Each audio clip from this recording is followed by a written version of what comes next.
Hey guys, this is Charlotte, and you're watching Going In Raw. What's up, it's your girl Sasha Banks, legit boss, and you're watching Going In Raw.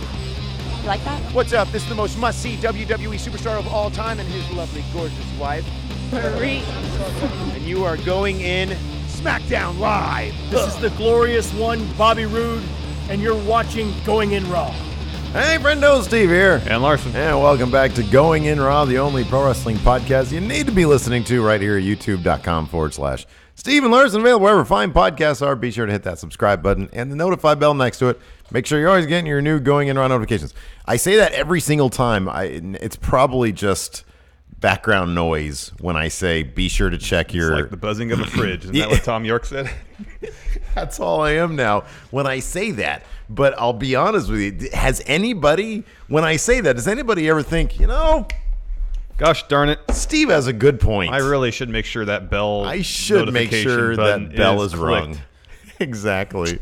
So, I don't know. You know what? I'll say this. I've gone through our YouTube comments before, and there's been a couple times Bill said, I got unsubscribed. Yeah. My bell notifications weren't activated. Well, that's why I'm bringing it up now, because I say that just on autopilot. And now I really want to stress, listen, people, they might have unsubbed you. They might have de-notified you. Yeah. So check it. Make sure you're all good. We're also in the audio realm. Stitcher, iHeartRadio, Google Play, Spotify, I think. Yeah. Of course, the Apple iOS podcast app, and CastBox. We have a wonderful partnership with them. We ask that you give them a shot. It's free to download iOS and Android devices. Yeah. Look up Going In Raw. Hit that little subscribe button. Yes, please. And hey, maybe even leave us a comment. We're on the road to 2,000 comments. We are. We're kind of still on the road to 1,000 legitimate comments, but True. the friendo Graham Maloney. Heart was in the right place. Graham man. Maloney. He really, heart was in the right place, but don't do that. So there is all that. We're also on the Patreon at patreon.com/Stephen Larson today. Right before the question thread after the recap bit, I'm going to give the shout outs to the July patrons because I neglected to do that, and I'm back on that. We've got a couple. We've been focus grouping our Patreon to see how we can make it more but better. More but better. Yeah, I like the idea of like different, like more tiers. Like there's not sad tier, but obviously tiers, not. Reward tiers. Yeah, TIER. There's the $5. Yes, there's not the $5 reward TEARS. tier, but maybe like a $6.66 reward Or tier. $666 tier. That is, nobody's gonna do that. I would basically feel uncomfortable if they did, unless they were like super rich. Anyway, so yeah, lots of great. So for example, $5 and up a month gets you access to our daily post-show yay or nay. It's yay. Monday through Friday, we do it. Saturday and Sunday, nay. Nay, correct. But mostly yay. Mostly yay. And it's a lot of fun. And then at $1 and up, you get that once, and then once a week. And then you also get unfettered access to our Discord, which has a wealth of emotes, I think is what they call them. Even at $1 a month and upwards, every episode of Going In Raw. Ad-free. Ad-free. Yeah, ad-free. It's on the Patreon wall. We basically just take this stream, eliminate the link from the Twitter feed, and then boom, we don't put any ads in it. That's how it works. So you'd be surprised, $1 a month goes a long way. It really does. Yeah. It's more than we get from individuals in ad revenue in a month. If you watch every video. Right, exactly. Yes. Yeah. So good stuff. So yeah, we got a couple more shirts coming up at ProWrestlingTees.com. We got to finish that Chill Roman one. / Can you send me that thing you showed me the other day? No, I want to do it myself. I want to try to do it. It was my idea. I know, and you sent me the bait. You said I'm not going to change much of what you sent me. I'm just going to add to it. Collaboration. All right. Collaboration. Then if you do it and I have notes, I give notes. I'm very excited. The Ravi in chat says Steve is rocking the just out of bed look today, or is it just me? Nah, man, I'm kind of, that's kind of my thing now. Now. Well, I used to keep a tight ship up here up top for a while. It's debatable. And now I'm just letting it go, man. All right. I'm letting the hair grow. I'm going to see where that takes me in life. I'm 40, So I'm just gonna. It's your midlife crisis, long hair phase. Right, exactly. Until you realize it's a terrible idea and you cut it all off. And then I'll be regretful of that decision. That's what I did. And I just cut it all off. Well, you can't do long hair very well. Like that doesn't work with you. With me, it works a bit better, but with you, it doesn't. Anytime you look at pictures of you with long hair these days, it's like, oh, what was I thinking? It looks terrible. No, sometimes I'm like, oh wow, it looks really good. Like under a hat, it looks great. Yeah, but you can't wear a hat all the time. I could, if I wanted to. Anyways, then you'd lose a lot more of that up there. That might be myth busted. I don't think that's actually true. Oh, I don't know. I don't think that's true. I wore a hat a lot during my life. Oh, is that what explains? Mm-hmm. Oh man, look at baseball players. Once they hit like 32, 33, no hair. Oh man, because they wear hats all the time. That's why I gotta get some of that Hims for Hims.com. What's the promo code for that? I believe it's GIR. Is it GIR or Raw? Or Raw, one of the two. I'll have to check that. Anyways, I got my Joey Ryan and Candice LeRae shirt on because I have got some words for Gargano today. That whole little bit in NXT cracked me up. What do you think of NXT in a nutshell? It was fun. Yeah, it was fun. I enjoyed it. What was the main event? Oh God, well, that was weird. We got like a 4-star Otis Dozovich match. Just confirm Hims. Forhims.com/GIR. There you go. That's what it is. Not even a sponsored episode. Nice. Yeah. So, yeah, that main event was really good. Holy crap, that was really good. That again, NXT is WWE Select, right? They have lots of time to put those matches together. And what's funny is that I told you this I think a couple days ago.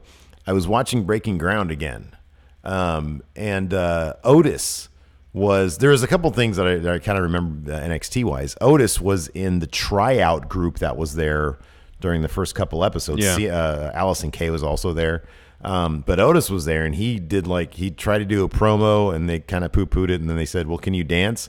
And he did the worm, and everybody loved it, right? Yeah. That's funny. You can't do a promo, so the first thing they ask is, "Can you dance?" Well, I think it was Sarah Del Rey piped up and said, "Can you dance?" Just to sort of break, because he was like nervous and he didn't know what to say. Gotcha. Just to sort of like try to get something out of him, and then he did the worm, and everybody, and Regal's like, "Very well, you did something unexpected. Nobody expected it. Very good." And but then Lacey Evans got up there, and I don't know if you remember this or not, but she delivered this like super like impassioned promo about how her dad died of an overdose 2 years before. Yeah. I had no idea that she then grew up to become Lacey Evans. So that was it was like, oh, cool. Because I was like, who is that? Because her hair was like permed or whatever. It's like, who is that? It's Lacey Evans. So lots of cool stuff there. But I forget my original. Oh, but Otis put in a flipping force that Breaking Ground was like 2 or 3 years ago. Like 3 years ago. Man. Heck of an effort. Just goes to show, number one, the dude's really good at what he does. I'm gonna try to start pulling for Heavy Machinery.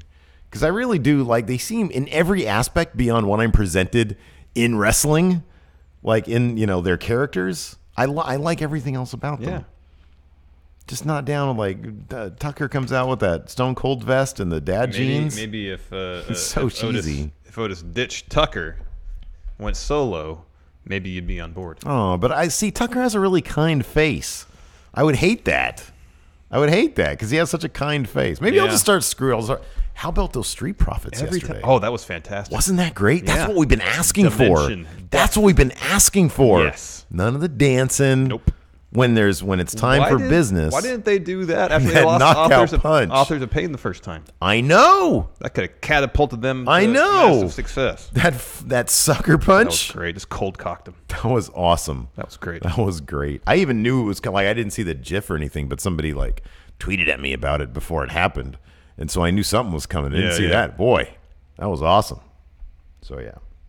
There's a lot of talk in chat here about Joey Janela. Oh, yeah. Basically destroying his knee. We were talking about that on the Saturday show. Okay, yeah. I want to buy one of his shirts, man. Maybe 2 of them. Because you gotta help that dude out. Yeah. That's rough. With 8 total injuries. Dude.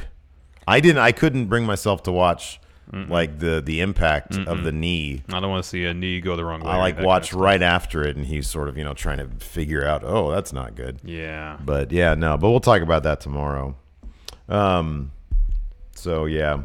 Let's do some of these super chats first. Yeah. First, I'll take a look at the Discord here. Ambulances in the ocean. Lio Rush for Undisputed Era.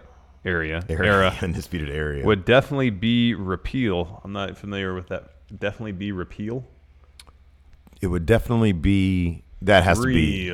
Real. Yeah, they probably did too many E's and it auto-corrected it. Fixed to that, yeah. I'm not huge on Lio Rush, the Undisputed Era. I don't think they'd like him. No, I think he's cool doing his own thing. Ryan Sanderson. Bobby Lashley's great. Yeah. Starting to dig. Ciampa's new theme is pretty badass and fits him perfectly.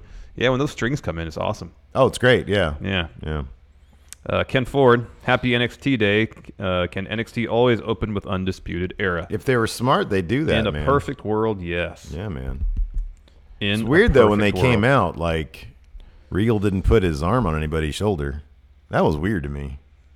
Like, Kyle O'Reilly's right there with a perfectly good shoulder to put an arm on, and he didn't. Well, part of it was the staging of the scene. The blocking was that it was Adam Cole and William Regal face to face. Yeah, but flanking Regal on either side, there's like a perfect opportunity to be like, look, Adam. Love that he calls him Adam and not Cole. Yeah. Look, Adam.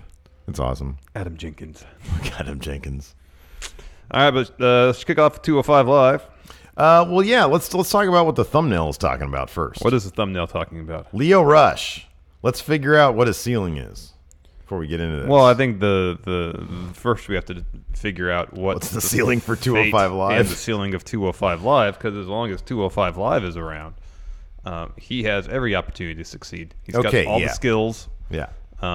Being on Raw, even in a managerial role, is going to be a huge help to him because he can at least, with the larger platform, hopefully develop a larger fan base that will maybe, hopefully, follow him to 205 Live. But if for whatever reason 205 Live folds, they take kind of the top 8 talents off 205 Live, put them on Raw and SmackDown. Boy, 8's a lot. I know. I think it'd be like closer to 5. I don't know if they would. Oh, good news. I don't know if they would, evenly disperse them between the two brands, or just have them all in one show and just kind of do the cruiserweight division on, say, Raw. I don't know. 205 Live was number 4 this week. Oh, cool. No pay-per-views this week, so that, I guess. But helped. The Mae Young Classic, that was number 2. NXT really was number 1. Views. Hell in a Cell was number 3. Maybe the move to Wednesday will help. So the tape show is part of the Wednesday. Oh, well, that's the point here. So the tape show as part of a Wednesday night block did significantly better in a live version on Tuesday. Yeah, man. Maybe people just want, if you view that as a block, then there you go. Yeah, that's good. Yeah, hopefully it sticks around. But I sort of, with some snark, obviously, I said this. You said, because it's obvious that Lio Rush can dominate 205 Live. Like, that's obvious. But is that as far as he can go? Because that's not very far. No, it's sad to say, but it's not very far. We've been saying for a while about 205 Live is that seems like in certain people in WWE's mind, probably Vince, I don't know about Triple H, a destination. You get to NXT, you do 6 to 8 months there, maybe a year, and then if you are a cruiserweight, you go to 205 Live. We have yet to see any true options for upward mobility to Raw or SmackDown from 205 Live in a wrestling capacity. Drew Gulak showed up a couple times on Raw to beat down the Shield. That doesn't really count. Well, okay, so that's the point of talking about Lio Rush, because can we both agree that Lio Rush is, granted, we both love Cedric, we both love Mustafa. Lio Rush is probably the cream of the crop in 205 Live. I'll put it this way. I'll put it another way. If he can't get it done, nobody can get it done in terms of raising the profile of 205 Live. Yeah, you know what I mean? No, I know what you mean. Because he is fantastically fun in the ring. Mm-hmm. His personality is great. He's packaged great as a character, right? So that's prime example. If he can't get it done, then nobody can get it done.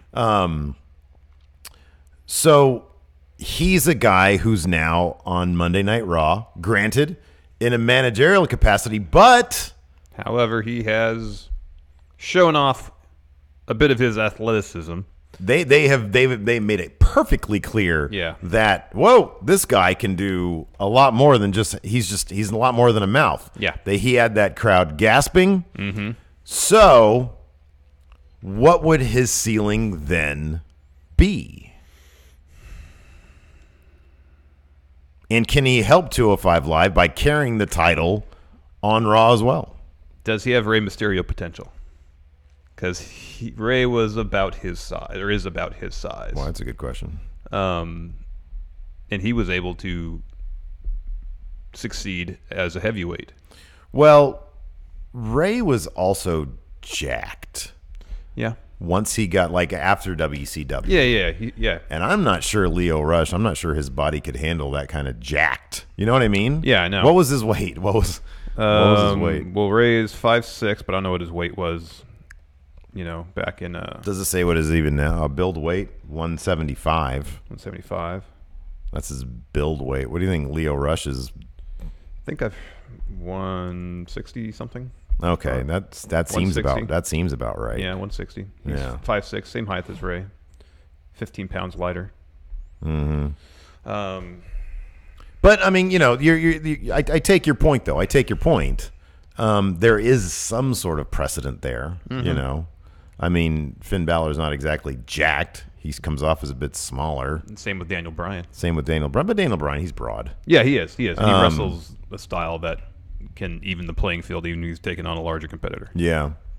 So I don't know. I mean, ideally 205 Live would stick around, because it's another paycheck for a lot more people. Hopefully it continues to do well in that block. I think it's great. I think what they probably should have done was put it after NXT because there's, coattails there. Yeah. But, whatever. They have their plan. And for all I know, when NXT ends, it's possible they might autoplay to 205 Live. Mm-hmm. They might do that, set up the network that way. Maybe. I don't know. Do you ever find that half the time when you just watch, something says, oh, live right now, and you click on it, it's not what's live right now on the network? That ever happened to you? I don't know if that's happened to me before. I'll watch something. I've definitely experienced some wonkiness with the network. I'll watch something, and afterwards I'll say, oh, this is what's on right now. Oh, okay. It's not what I clicked on. Yeah. What device do you primarily use? The Fire Stick. I'm pretty much all over the map. The Fire Stick is, I love it for its versatility, but man, it shows how cheap that thing is. Oh, yeah. Especially with like I think the PlayStation View app in general is crap. They need to get that figured out. Yeah. But I don't know. I mean, do I realistically in this day and age see him as a Universal or WWE champion? No, but I think that it's not impossible to think that he could be. Down the line. No. Down the line, he could be an Intercontinental or U.S. champion. Which I guess is just... Depends how popular he gets. I guess it's just a stone's throw away from the WWE championship. Yeah. And he's still super young. Yeah. But yeah, I don't know. I don't know if it's just how good he is and how much they see in him, and that's why he's moved on to Raw, or if if they're testing out, let's do this with some other people. I mean, obviously we've seen it with Drake Maverick, but that's not a good example to use. No. I still say Mustafa Ali and Cedric Alexander would be a killer tag team. Oh, heck yeah. Yeah. Anyways, yeah, so 205 Live kicked off with... Noam Dar versus Lio Rush. Game to collect. This is a hell of a match. Yeah, man. This is a hell of a match. Yeah, it was. Because not only can Noam Dar... Look, nobody has Lio Rush's quickness, but he's sort of suited to at least... try to match that, but then he's also got the striking stuff that he's been using a lot lately. Mm-hmm. And so this is a bit more of a physical match than, although we did see plenty of the fun running, high-flying stuff. There was that sequence that kind of opened it where Lio Rush was bouncing off the ropes, doing that 90-degree thing, and Noam Dar was kind of following him. And then just kicked his legs out from under him. Yeah, that was great. That was great. What a great counter to that stuff. Yeah. There was another instance, I believe, where Lio was trying to do something, and Noam Dar just kicked him in the head. Yeah, that was basically a lot of it was Noam Dar was primarily using for defense his striking and for offense his striking, because there was one point towards the end, towards the finish, when he just backed him in the corner and started boxing him basically, and that was fantastic. Lio Rush is doing a great job selling things. Oh yeah, it was more or less. It kind of felt like Leo's first true challenge, if you will. Yeah, it did. No, absolutely, because Akira Tozawa did not present much of a challenge. Didn't seem like it, unfortunately. Yeah. But nonetheless, Lio Rush picked up the win. Noam Dar was down to his knees. Lio Rush delivered a devastating roundhouse kick right to the head. Well, it was a great finish because Noam Dar basically had him metaphorically on the ropes, and Lio Rush sort of out of nowhere did kind of like a Pele kick type thing, and then delivered another one off the ropes, I think. Something like that. No, it was just a roundhouse kick. It was a roundhouse kick. I thought there was like 2 strikes in a row that he gave. Yeah. The second was a roundhouse kick. And then he went to the top rope for a final hour and got the win. Yeah, but like a good chunk of that match, Noam Dar had him. He was dominating the match. Next, we had a backstage segment with kind of an interview, if you will, between Buddy Murphy and Cedric Alexander, moderated by Authors of Pain manager Drake Maverick. Yeah, this was not. I mean, it was what it was. It's not really great when they just have Cedric, especially. They just have him talk against somebody else talking. It is what it is. Mm-hmm. It was not that great. It is what it is. After that, we had Brian Kendrick versus Jobber. This match was literally a boot, a captain's hook. Brian Kendrick wins. Yeah, and as they were all celebrating, Drew Gulak, who had gone out there along with Jack Gallagher, he takes off his jacket. Destroys Jobber. Just starts murdering the Jobber right in front of everybody. But then something interesting happened. Brian Kendrick kind of said, "That's enough. Mm-hmm. That's fine," and then throws Jobber out of the ring rather than let Drew Gulak continue to beat him up. Well, Brian Kendrick didn't want to experience a murder firsthand. Or don't read too much into that one, man. Planting the seeds of a Brian Kendrick-Drew Gulak feud.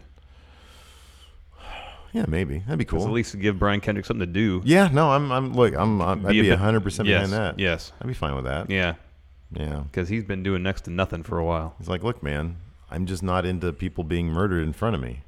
You know, at least unless I'm the one doing it. Unless I'm the one doing it, exactly. After that, this was kind of interesting. Did you notice this? This was shot in 24 frames. Mm-hmm.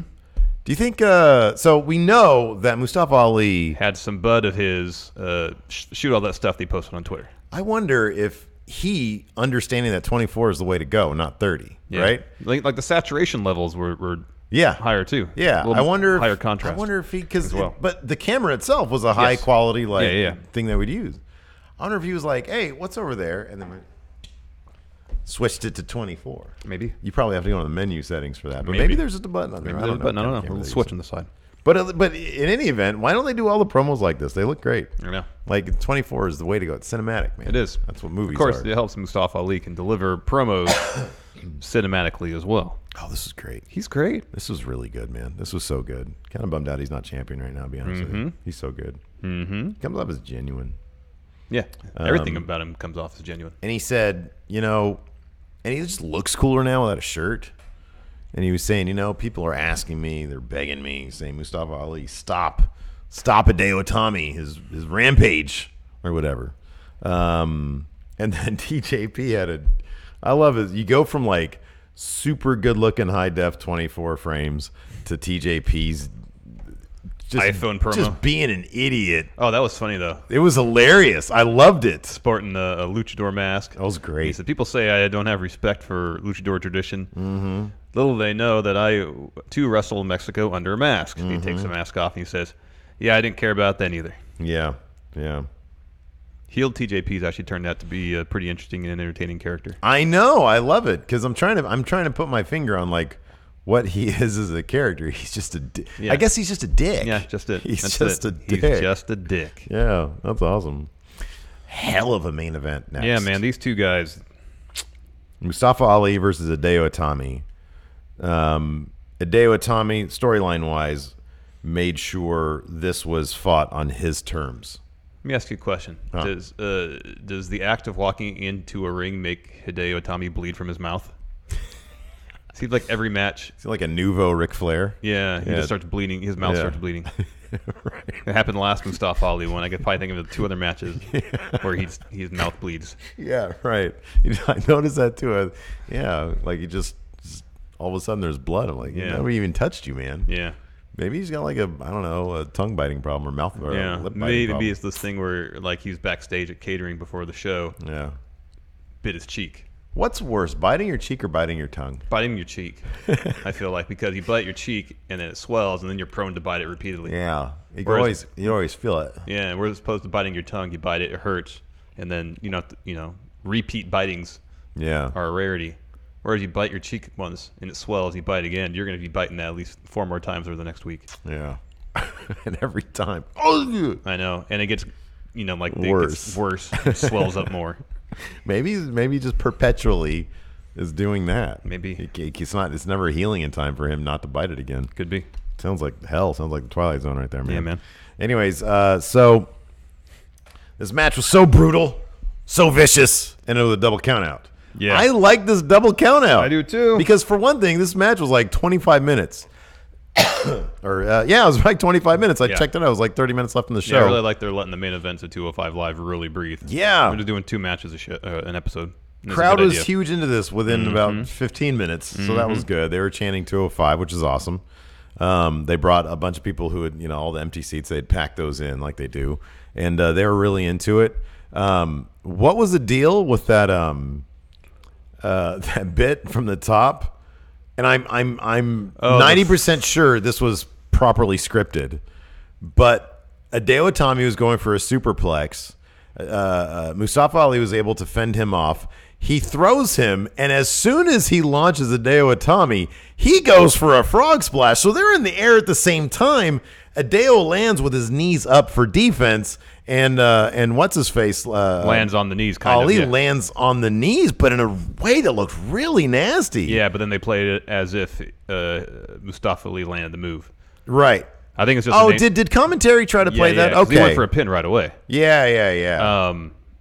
And I mean, I think the deal was maybe there was supposed to be a slight beat longer before Mustafa went off or something. That could because be. that's the nature of you landing on. I guess the way Hideo landed, his legs just happened to be up. Did I have enough time to straighten them out? So I didn't look at the. I looked at the replay, but I didn't. To your point, I didn't look to see if maybe the momentum of Hideo being pushed off carried Mustafa to that go. Was supposed to be the spot, yeah, because it was sort of like the Okada Tanahashi spot where Tanahashi pushes Okada off the top rope and follows him directly as Okada's still in the air with a high fly flow. It looked really cool though. Yeah. It was one of those spots that it looked botchy enough to play into the narrative that this was an ugly match. Yeah, because that's what the problem. That's what the thing about this match was. It was ugly because Hideo Itami wanted it to be, and Mustafa Ali was willing to play along with that, and I loved that. That was really good. Yeah, there was that one spot towards the end too where Hideo Itami's under the bottom rope, and Mustafa Ali just leans through the ropes and starts pummeling his face. Yeah, which he doesn't normally do. Yeah.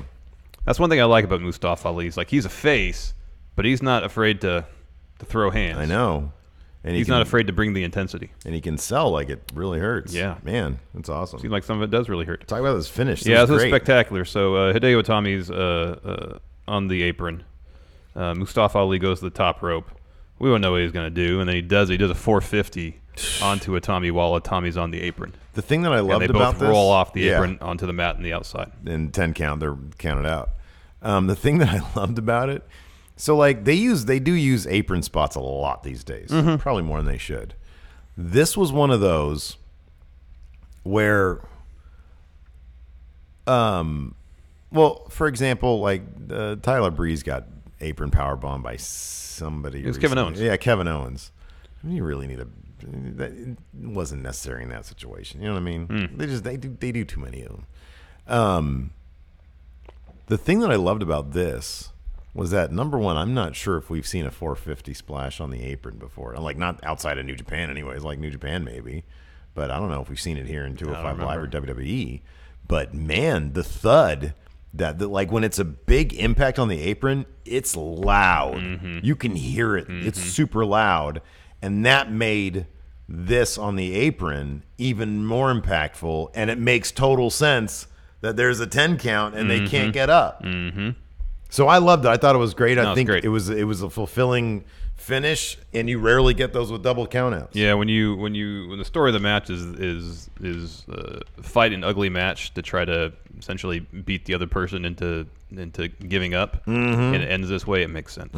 Yeah, because absolutely. both competitors just expended themselves so much, they just can't enter the 10 count. Yeah, good stuff. It was good. Next, NXT. NXT. Another fun episode of NXT. Show opened with William Regal coming out to the ring about to give an update on the Aleister Black investigation, but he was basically instantly interrupted by Undisputed Era. They walk down. Adam Cole gets in Regal's face and says, "I want my title shot. I want my North American title rematch. Ricochet's been ducking me. I want a match and I want it now." And Regal says, "You've never asked me for a title shot." Adam, You've never asked me for a title shot before. In fact, you were in favor of Ricochet versus Pete Dunne because you were hoping that Pete Dunne would soften up Ricochet. Mm-hmm. Yep. And then you came out and interfered. Which was unfair to Pete Dunne for his title opportunity. And then Adam Cole, he didn't even deserve it. That was awesome. They're so great. And so Regal said, and then also Kyle and Roderick Strong are talking about War Raiders, saying, why you let them just like cosplay Vikings just running wild? Why you let them bother us like this? Exactly. And then Regal says, okay, well, in 2 weeks, Adam Cole, you will get your North American title rematch against Ricochet and Pete Dunne. And then in 3 weeks, Undisputed Era will have to defend their tag titles against War Raiders. War Raiders. War Raiders. It was great. It's just the perfect dynamic. Mm-hmm. It's the principal and, freaking 3 Zach Morrises. That's what it is. Mm-hmm. It's awesome. That was a great opening again. Anytime Undisputed Era opens the show, it's going to be a great opening. It's sad that there was no arm on shoulder business happening. Well, that's kind of your gimmick, man. Well, I don't know if I'm ever going to get another chance to interview him again to redeem myself. They had Charlotte on the day before. They had Charlotte available the day before I was there. Couldn't redeem myself there. Probably never going to get another opportunity. How would you redeem yourself? Put your arm on the other shoulder? I don't know. Or offer up your shoulder for Kyle O'Reilly to put his arm on. Yeah, I'd do something like that. I'd get a selfie and I'd put my freaking arm on his shoulder. That's my redemption. Just more of the same. That seems doubling down, not so much redemption. At this point, because that's my thing, I have to do it. All right. So I have no room to grow is what I'm saying. Yeah, no, you don't. Yeah. Anyways, next up, Johnny Gargano interview. This was great. Number 1, oh my God, get a windscreen, please. Yeah. Well, we've heard it's developmental not just for the wrestlers, but for the production crew. This is not some hole in the wall, pal. This isn't BCW in my career, okay? This is flipping NXT. And here's the more egregious thing. This wasn't just one interview. This was mise-en-scène here. This was like freaking Scorsese in that Goodfellas shit where he's going through the restaurant, through the kitchen, all that kind of stuff. Yeah. Because 8 different things happened during this one shot. Yeah, a lot happened. And I always love when they say, keep rolling, keep rolling. Anyways, so yeah, Johnny Gargano was walking up to the Performance Center. And he is approached by an interview crew. Documentary crew. Yeah. And they said, Gargano, what's going on with you? He says, well, I've taken some time. I've been with my family. I've got my, my shit sorted out basically, and I'm good. I'm in a happy place. So I'm trying to recapture Johnny wrestling again. Yeah, you just look in his eyes, and he's just on thin psychological ground, dude. This guy's gonna snap in a heartbeat. Yeah. They said, why did you apologize? Well, he said, I'm sorry. I told the crowd I'm sorry for, losing out on that NXT title. I'm sorry for getting Ciampa the title, all that kind of stuff. Well, I'm kind of betraying his own values, too. Yeah, exactly. And it's like, oh, man, you are so going to go off the deep end. That's going to happen. So then him and Candice start to walk off, but Lacey Evans rolls up, and she starts talking crap to Candice LeRae. And in fact, she gives a little bit of the old F-eyes to Johnny Gargano a little bit. She takes the finger, runs it down the middle of his chest here. And Candice grabs arm. Yeah. It's like, no, you don't do that. Yeah, exactly. She wants to throw hands right there. Sure, you can. And so, but the entire time, the mic is just. Yeah. Right? And so, the greatest bit about this, though, so Candice was about to throw down with Lacey Evans. Gargano stops her. Lacey Evans walks off. She's got a head full of steam because he's saying, it's not worth it, it's not worth it. She starts trucking off. He starts walking, but then does the greatest thing ever. He does the little jog to catch up that every guy who's been in a relationship has done at some point when their wife is upset or their girl is upset about something. And storms off. You got to catch up. You start to walk because you're figuring out your stupid idiot male head of yours. You got to take that beat to think, to process everything. And during that beat, you realize that off she goes. And there's nothing you can do about her being mad right now. There's nothing you can do. And try as you might to help solve the problem, probably the best thing you do, just keep your idiot mouth shut. Just be quiet. All right? Just be quiet. Do the jog to catch up so that at least you're there with her. Oh, I thought that was great. He did the little jog, dude. Oh, man, that was awesome. That's so great. Anyways. Next. That did more to get him over with me than anything in the ring. More to see, maybe he is regaining his humanity. That could be, because that was the most human. moment. That was the most human. Relatable human Thing he could do. Yeah. Next, Velveteen Dream was doing like a photo shoot and another interview, and he didn't want to talk about. He said, "I already talked about stealing the show, the last 2 takeovers. I'm not going to talk about the person who's not here. I'm not going to talk about who attacked the person who's not here." Yeah. And then kind of implied that Ciampa was the one who did it. And then when the interviewer kind of called him out on that, he just kind of said, "I'm not going to talk about that." Oh, yeah, that's right. Ryan Sanderson here in chat also mentioned that they brought up that Johnny Gargano's facing Tony Nese. That's right. Next week. I saw that on the Twitters that was going down. That'll be a good match. So that should be a really good match. Be interesting to see what Tony Nese's role in NXT, if it becomes more of a thing or if it's less of a thing or if it's just a one-time thing. I don't know. Yeah, I don't know.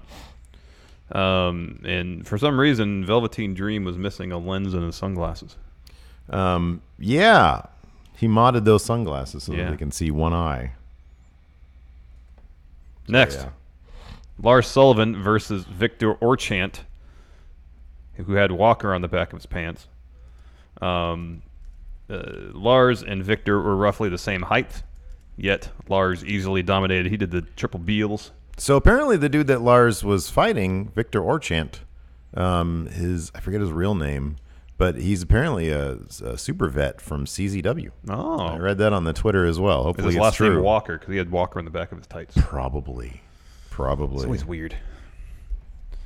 Anyways, this match didn't have a conclusion because EC3 ran in and attacked Lars Sullivan, clotheslined Lars over the top rope, went back and did like a punch clothesline to knock him off of the apron. And then at first Lars was upset about it, and then he laughed. Yeah.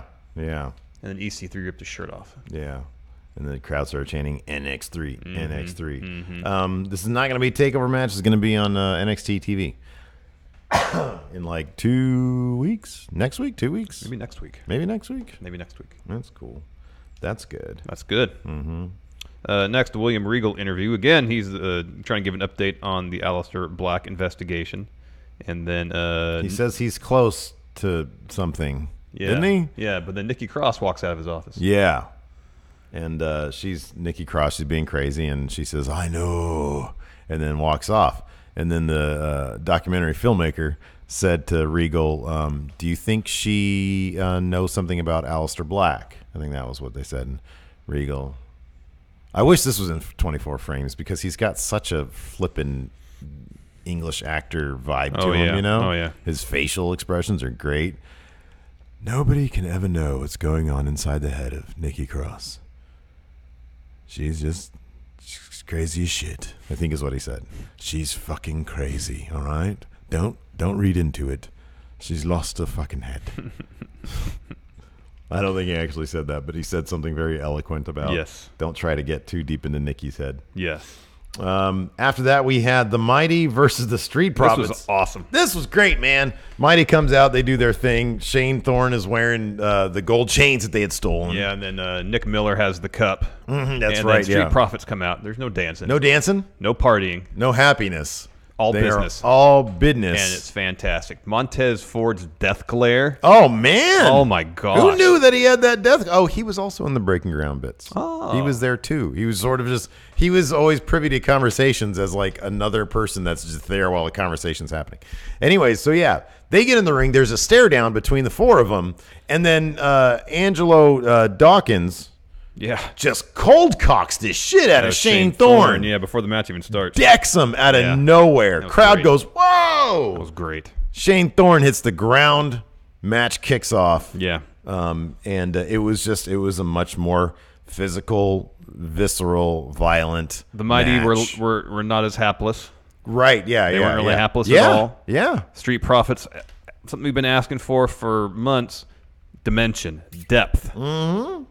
Show more facets of their characters. Yeah. And they did that. Not everything's a party, man. No. Sometimes you got to get to business. Somebody Yeah. steals your shit, you got to go after them. Exactly. Yeah. Kind of the turning point of this whole match is Montez Ford gets his leg kind of caught up in the ring steps. Shane Thorne drop kicks the ring steps into Montez Ford's knee, and then the Mighty start working over his leg like nobody's business. Yeah.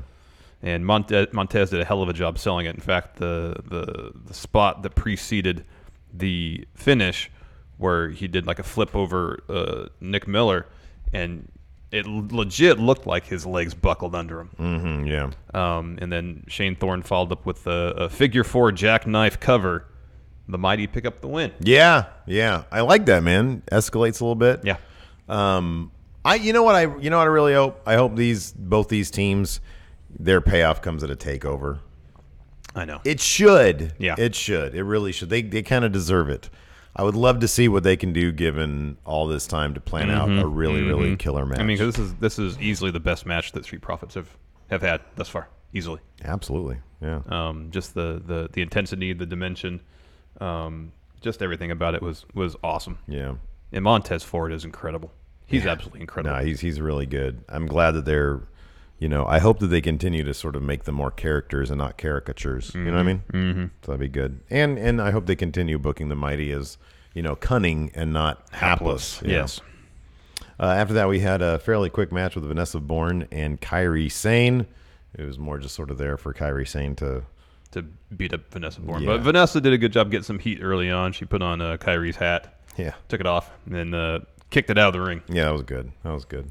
But yeah. Classic heel move. Yeah, Kairi wins with an insane elbow. It was pretty short. Shayna Baszler comes out, drops a promo, says she wants a rematch, and Kairi grants her said rematch at Evolution. So that'll be good.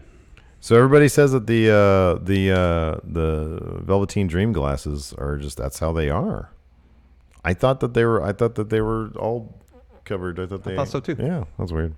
I didn't realize. I never noticed the point where one of the lenses was out. Yeah. Interesting. Charles Miller here says, I can't believe Going In Raw wasn't in What Culture's top 10 podcast list. He says, probably because they shout out Cultaholic. Listen, What Culture. Listen. Why is it every week we're number 11 on your top 10 podcast list? Do they do that weekly or monthly? I don't know. I don't know what they do. Or just a one-time deal. Look, man, Simon Miller. I gave him a big old hug when I saw him. I love Simon Miller. He's a good dude. And then I forget the other dude's name. He has a beard and glasses. Yeah. He's a very sweet guy. Yeah. Followed him on Twitter. Can't remember his name. But, hey, I will say this. What Culture, the fact they're able to keep on keeping on after they lost everybody Yeah, I know. in their wrestling division, Yep. except for Simon Miller, Yep. good for them. Not easy to do. No, Yeah. not at all. Anyways, I like them. I think they're good people. Yes, agreed. Next, we got a Keith Lee interview. Man, this guy. Let him read the phone book. Can this guy just narrate my life? Look at Steve This walking on the This is what sidewalk. This is what we need as soon as possible. We need a Keith Lee Samoa Joe feud. Oh, man. Can you imagine the back and forth? That's why I suggested. And no in-ring action. No. Just debates. Just have them deliver like Shakespeare to each other. Yeah. Oh, man, there you go. Man. Yeah, some Bard. Absolutely. Yeah. I'm down for some Bard. Yeah. Let's bust out some Bard. Yeah. Trying to think of a good one. Something with some good back and forth between Asking the wrong guy. like some Richard III or something like that. Maybe. Don't know. Henry Don't know. V. Sure. Why not? Tempest. What's the Rosencrantz and Guildenstern are dead? Well, yeah, that's more of that wasn't actually Shakespeare. They were characters in Shakespeare. Bit though. characters in Shakespeare. Yeah, it's a Right, Tom Stoppard thing. Even better. Yep. Tom Stoppard, the Bard. Collaboration. I guess so. Anyway, so he delivers his interview. He goes walk through a door, and You think Shakespeare's real, yay or nay? was he a real person? Did he actually write that shit? Because there's some controversy. No, about I'm that. aware of that. You think it's Yeah, sure, why real? not? I don't know, man. Whatever. I don't know. Maybe he did, maybe he didn't. Yeah. Hopefully he did. Hopefully he's just some dead guy out there who's not. I mean, does he have an estate that's still making money off his work? I don't think so. There has to be, right? That stuff's all got to be in the public domain. Well, there's It's like 500 years old. like his likeness, even his likeness. I think so. Shakespeare estate can't. Is there a Shakespeare estate? I don't know. So many questions right know. now. Holy shit! We should just go adapt the Shakespeare property and not pay for the rights of it. Why are we doing that? I don't know. Man. Anyways, Going in Bard. Yeah, there you go. Keith Lee walks into a room and there's Kona Reeves about to be interviewed. Let me ask you something. Kona Reeves. What Is about it him? possible that Triple H sees him in the same light as they saw Elias? Maybe he's just too good for NXT and they're just waiting for him to go to Maine. I had that thought last night. He's got a very expressive face. He does. I don't really believe anything he says, though. Me neither. I think what I just said is completely out of the realm of possibility. I kind of feel like it's just him doing a Ric Flair impersonation. Yeah. That's what it is. Yeah, okay, yeah, right. I mean, right. not the obvious, not trying to talk like him, but he's trying to be Ric Flair So I was circa sitting there like just- 1981. Yeah. I was trying to figure out what to do with Kona Reeves. Because it's obvious that what they did is just like the thing that they should not have done the most. You know what I mean? What they should have done, instead of doing this kind of Ric Flair early 80s thing, just make him to an 80s movie bad guy. Yeah, I know. You said that before. Just do that. Yeah. What if they did this? Because he does bear a slight resemblance to The Rock. A little bit. Because I think he said that before. And then I was like, oh, I can kind of see that. What if you do this? You just give him the gimmick of Rock from that one picture with the fanny pack and the turtleneck and the chain and the mom jeans. That's his gimmick. He's just that. He's just 90s Rock. From that one picture. Yeah. Yeah. All right. Because 90s Rock was super over. Yeah, he was. You know. So Well, The Rock was, not Rocky Maivia. put him in that outfit and just have him walk around. People will be so confused. Like, wait, are you supposed to be The Rock? Are you cosplaying? Yeah. You know, So yeah. are you The Rock or Kona Reeves? Yes, I am. Yes, I am. So, yeah, him and Keith Lee have a back and forth. Kona Reeves is saying, oh, you're that guy, that Keith something guy who's supposed to be limitless. Psh, I don't see anything limitless about you. He said it kind of like that. I know.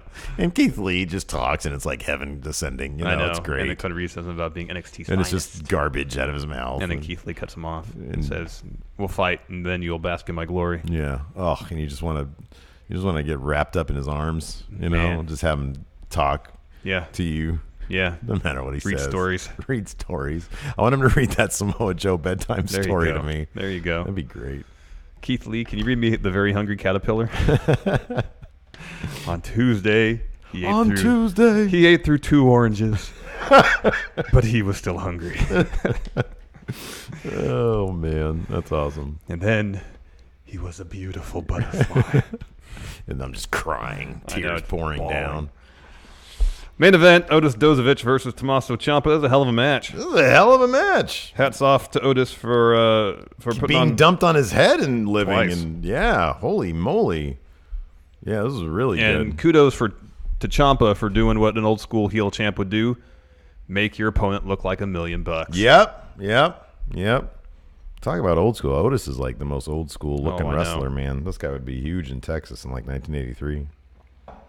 But hopefully he'll be huge in 2018 in the WWE. Yeah. I'm pulling for these guys. Good. Man, I cannot stand their.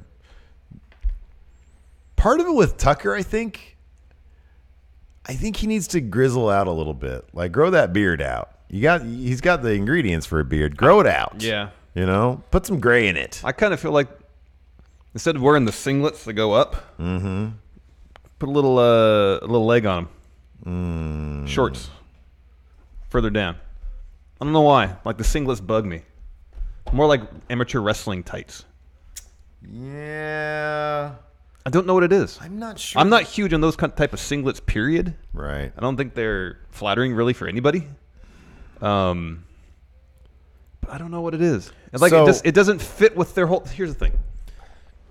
It's still unclear whether the former construction workers are just construction enthusiasts. That needs to be I clarified. don't think they're either. There's construction involved in their gimmick somehow, and that needs to be clarified. Nonetheless, whether it is strictly a decorative thing, I just feel like the singlets doesn't work with the whole construction stakes and weights thing. Okay, It just doesn't work in terms of their packaging. So if you add them together, or if you split the difference between the two of them, Bray Wyatt is their median body. Yeah. Okay? Yeah. See what I'm saying? No, I understand. And that stuff nothing tight worked on that. So you need to go more of a Harper Rowan route or Bray Wyatt route. Yeah, that's what I'm suggesting is don't do the singlet. Yeah, nothing tight though at all. Because you were saying even like I just alter think the it'd be singlet. better if there was a little bit of a leg on it. Yeah. It would look more comfortable. Yeah. Because I just see them wrestling in the singlet. I'm like, how do they not have a wedgie? But also, yeah, there's that. But also when Tucker came out to head, because at one point Ciampa was like, "Screw this! This guy's way better than I figured he'd be." Yeah. He starts hightailing out of there. He gets headed off by Tucker, who's wearing kind of a Stone Cold-esque outfit and some jeans, right? He had some he had he had just like a black leather vest with some stuff on it, and then he had some like really awful Kmart looking jeans, right, with no shirt underneath. It just looks kind of scuzzy. Doesn't look great. Alex C's right. Having overalls and hard hats. Construction enthusiasts. Well, yeah, then you're like, there you go. Yeah. Or make them former prisoners. It worked for that one dude, Nails, right? Yeah. I don't know. They need baggier stuff. I agree totally. Yeah. They need stuff that breathes. Like coveralls, something like that, with the sleeves cut off. Mm-hmm. Something like that, man. That would work. Yeah. Anyway, this is a really good match. It was a good match. Otis had the upper hand for a vast majority of it. At one point, Tommaso Ciampa grabs the ref. Mm-hmm. What's her name? Jessica Carr? Yeah, that sounds right. Something like that. Uses her as a shield, and then while doing so, rakes Otis right in the eyes. He goes for his finisher, but he can't get Otis up. Eventually end up on the apron. Tommaso Ciampa hits a draping DDT on the apron. Does another one in the ring. Ciampa wins. Yeah. And that theme song of his is great. Yeah, it's really good. I'm glad they took their time with it. I'm glad they actually gave him a theme song. Sufficiently villainous and cinematic. Mm-hmm. Yeah. It's very good. Yeah. But heck of a showing by Otis. Heck of a showing. No, it was absolutely fantastic. It was great. We're going to open the floor to questions. No, you want to do the shout-outs. I'm sorry, I was about to say the second clause of that particular sentence was, I'm going to do shout-outs now. There we go. So patreon.com, at $1, one of your rewards is you get a shout-out. Mm-hmm. I was horribly negligent about this. Don't take the full brunt of the blame for that. Well, you have your jobs, and I have my jobs, and that's generally my job. So nonetheless, I'll take it. I could have stepped in and said something. These are patrons who signed up in the month of July. Yeah. Ted Fugatti, Brian Milhorn, Todd Crush, It's Me, it's RDC, Mr. Forbesy, that's not it. Joshua Gainsel, Jeremy Story, Philly Flexer again, I guess. Balraj, Leroy Rollins, Joshua Rush, Nonstop Player. That's when he did his thing back then. Oh, Josh Little too back then. Nice. D'Angelo Stokes. See, some of these people we've like become friendos with. Yeah. Delangelo Stokes, Jared Little, Taylor Solomon, Kai Highwell. I know Kai. Emma Evans, Jeremy Parenti, El Vagabundo is real. Matthew Rodriguez, John Lilly, Marty Hard, Ricardo Bell, Arthur, John Totland, Dead Spatula Inc. Mm-hmm. Yeah, Dead Spatula Inc. Mm-hmm. Chris Davies, Sean Simpson, Chris Tate, Marvsky, John Walker, Adam Walters, Alfonso Guzman, Cameron Bordalazzo, Jordan Sieper, Maddie Lynn, Michael Ventresca, Jacob John Atchison, Wayne Buck, Christopher Rapperson. Oh, yeah, we know Christopher. He's on Match Head all the time. Charlie Mercury, Johnny Grimm, Daniel Christian Vanta, Cassidy Lofa, High Res Hero, Do Work Son 86, Jonathan Andre, and El Ekis, and Daniel Christian Vanta. I got a couple more. Christopher Sotelo, Frank Hurtado, Christopher Joseph Trevino, and that is it. Thank you all. I think I still have to do June, and that should maybe be it. So I'll do that next week. All right. Let's do some questions. Zionost, the trucker, says, Friendos, I caught you live again. Wanted to thank you for the Chicago package. Love the shirt. Got the stickers on my laptop. Bulletin boarded the signed card. Nice. Awesome. We still do have selections of shirts at friendomarket.com. We're working on whatever we're gonna do next on there. So we should have some new stuff. Certainly for the holiday season, we'll have some new stuff. I might do on Pro Wrestling Tees, though. I might do some Halloween themed stuff too. Oh, that'd yeah, be fun. That's good. What about an ugly Christmas sweater T-shirt? Yeah, that's a possibility. Fat Bastard Champ Alex Foster. How would you fix Kona Reeves? We talked about that kind of already. 80s. Yeah, we don't really have a good answer. No, 80s movie villain. Or that picture of The Rock. Yeah, Timmy Too Dope. If you were wrestlers, what would your finishers, signatures, and entrance music be?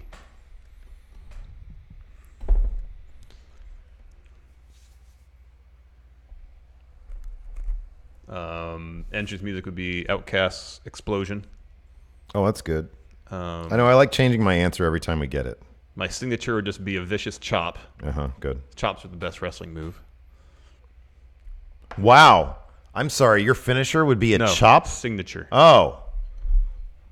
Well, how would you, so most people just have chops. Like Kojima does the real quick ones. I would do that, but like full power. So we bah, bah, bah, like 10 of them in a row. Oh, okay. Okay. So like you would need some sort of like move to signal that you're going to do that. Yeah. Like to the crowd. Yeah. Like you'd go spit on your hand. Yeah, yeah. I know. Oh, yeah, there you go. Like that. Oh, everybody knows. What would you call it?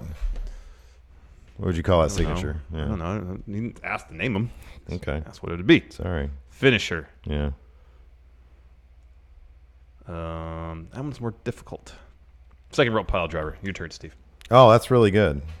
I would do so that move that Mustafa Ali did to Hideo Itami, throwing him off the top and then landing on him. That'd be my finisher. That's good. I would do that. I would just take somebody to the top, thinking they're in control, and thinking they're going to do a superplex. Because the ref can't see, I'd punch them in the dick, square in the dick, throw them. As I'm throwing them, I just fall on them, and that's got to be a pin right there, right? Yeah. Because number one, they're holding their front stuff, area. Yeah, their front area business. You know, Big Steve is on them, and it's like What about your signature and your entrance music? Well, my entrance music, you know what's surprisingly like great is entrance music, and it would fit my character. Because I would be like, you know, how is this guy a wrestler? And my entrance music would be Metallica's "Sad But True." If you ever listen to "Sad But True," it's like it should be entrance music. It really should be. I would be surprised if it wasn't someone's entrance music in the Indies. It wouldn't. I mean, you know, Enter Sandman, which is basically the same song, was Sandman's. Yeah. And then a signature maneuver.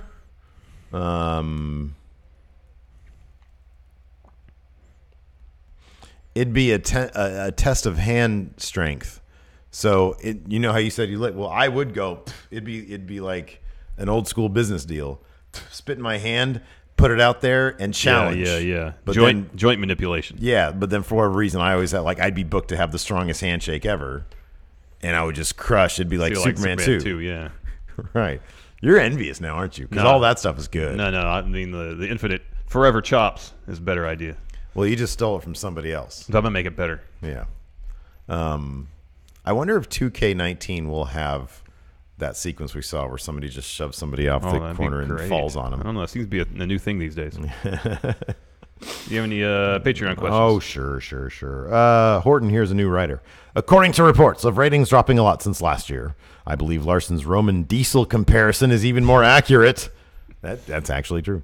What superstar could be pushed in the main event to bring ratings back up? How do you fix Raw from having 2.4 million views or watch viewers, whatever it is? Like, they should have 3.5 million. 2.4 is terrible. Yeah, Drew McIntyre. All in on Drew. Kick it off with a live sex show. I mean, I would give it a bump. And then go from there. You need a bump, but you need to sustain the numbers after the bump. So you need that, and then in that same episode, you feature Drew, make him a massive star. I'll be honest with you. People come for the live sex show. They'll stay for Drew. If the Elite invade, what would the ratings go up to? Where are they at now? 2.4? 2.4. They go back around 3. You think they would just get a bump of 500,000? Mm-hmm. I'm thinking like 10, 11 million would tune in. I don't think It'd so. be like MASH numbers. Was it like 33 million, something like that? That was more like 70. Was it that many? Oh, because so. like the Super Bowl's like 100, isn't it? Yeah, these days. Man. Eduardo Cabo Verde, while a great match, Black's removal from the triple threat robbed us from a moment where Ciampa calls for the DIY finisher and Gargano has to choose. Oh, yeah. Mr. Michael Law, 2011, thoughts on a family storyline of Rhea Ripley, Pete Dunne, and William Regal. Jose GGR, was Velveteen Dream Completely no sold that question. Oh, I'm sorry. What was it? You didn't say anything afterwards. So No, literally, I finished reading it. You started reading that one. What did you say? Thoughts on a family storyline of Rhea Ripley, Pete Dunne, and William Regal. So it's revealed that Regal is like their uncle or something, and then Or father. Or their father, and then Pete Dunne and Rhea Ripley are brothers and sisters. Mm-hmm. That doesn't really seem like something NXT would do. It's a bit soap opera, isn't it? Yeah, NXT usually doesn't do that kind of stuff. Yeah. I mean, if they do it right. I mean, I'll put it this way. I would rather see just like a ride along. Now, you know how that could work? So I heard they're doing I got this in Pro Wrestling Sheet. There's some sort of Hardy special. Halloween Hardy at the Hardy House. Yeah. Like that, yeah. Which is going to be like a final deletion type thing, but without a match, I'm assuming. Yeah. Right. Or at least he won't be wrestling, probably. I would see them in I would actually, no. You know what I'd love? That as a reality. Instead of Total Divas, it'd be like, total British people. It'd be like reality show with a bunch of NXT UK people. All right. That'd be sick. Yeah, that'd be interesting. Wouldn't you love a reality show? Just a British strong style reality show. Yeah, that'd be good. Wouldn't that be great? That would be really The good. Adventures of Trent Seven. Oh, heck yeah. And the title would be like space in between each word. Yes. Yeah. Or letter. Yes. Alex C. Samoa Joe versus Keith Lee exclusively on C-SPAN. I'm telling you, that's a money feud right there. Just let him talk. Dude, right there. That's what you do, right there. Cameron Bortolazzo. Who is the most underrated wrestler of 205 Live? Cameron thinks it's TJP, who has made leaps and bounds as a character since winning the Cruiserweight Classic. I'm going to say Arya Daivari. He does really good character work. Who is that? Where He's has really he good. been? He's really good in the ring, and we haven't seen him in months. Yeah. I don't think we've seen him since Greatest Royal Rumble. Apart from the Twitter videos he's done. No, you're right. That was weird. They did those videos because they were like highly produced. Yeah. He's really good. Like he wasn't just doing that on his own, unless he was, which is insane. I think it's TJP also, to be honest with you. It's TJP.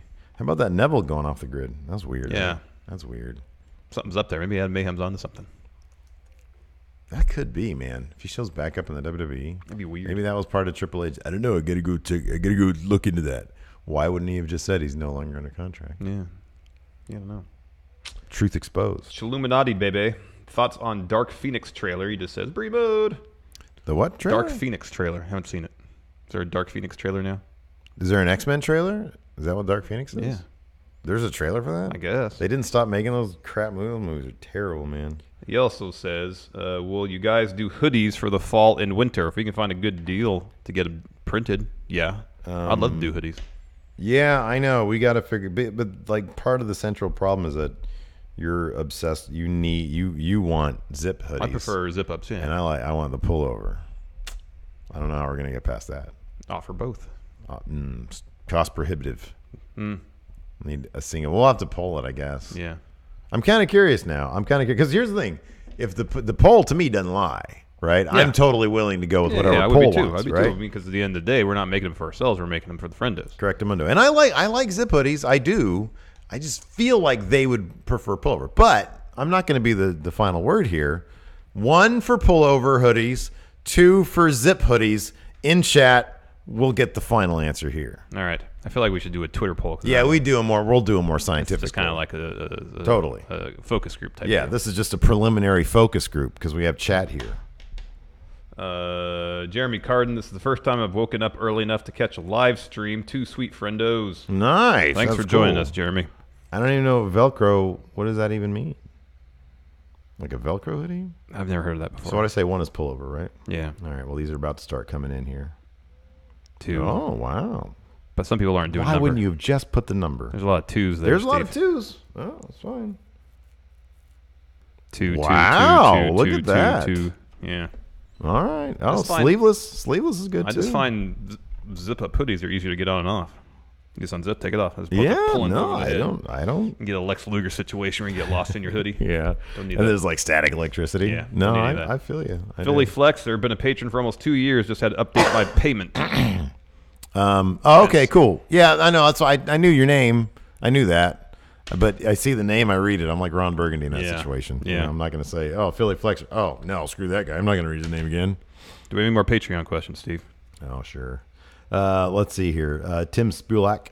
With one more women's match being announced for Evolution. Oh, yeah. Did we even mention Shayna Baszler? Yeah, I mentioned that. You did? Okay. Yeah. Ooh, I had tuned out. Can or even should all announcers, refs, and so on be women for Evolution? Should they literally like ban men from the building? Well, I think kind of no, they shouldn't. I think that it should just be a celebration of women's wrestling, and I don't think that you have to like completely remove the idea of men from that. So I think Jessica should be like the lead ref, and she should definitely ref the main event. Yeah, exactly. Yeah. But if she needs to take a break, and I don't know if they have any other women refs. I don't know. Maybe they do. Like if they take the broadcast team from Mae Young Classic. Yeah, that'd be great. That'd be fine. That'd be perfect. That'd be good. But I don't know. They could.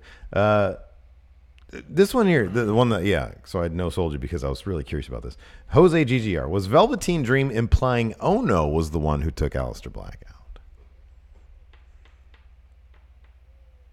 I don't know where that would come from. So I don't know. Maybe Jose GGR can expand on that a little bit. Jeremy Carden says, I just want to pepper the super chats. Yeah, this is great. Look at my name up in lights. That's funny. That's funny.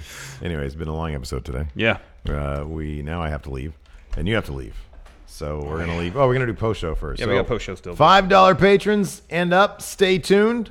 We're going to do post-show. And until next time, hold on. I got to get some music here going. Yes, please. I got to click this button and then tell Hilton to hit the music. Hit the music.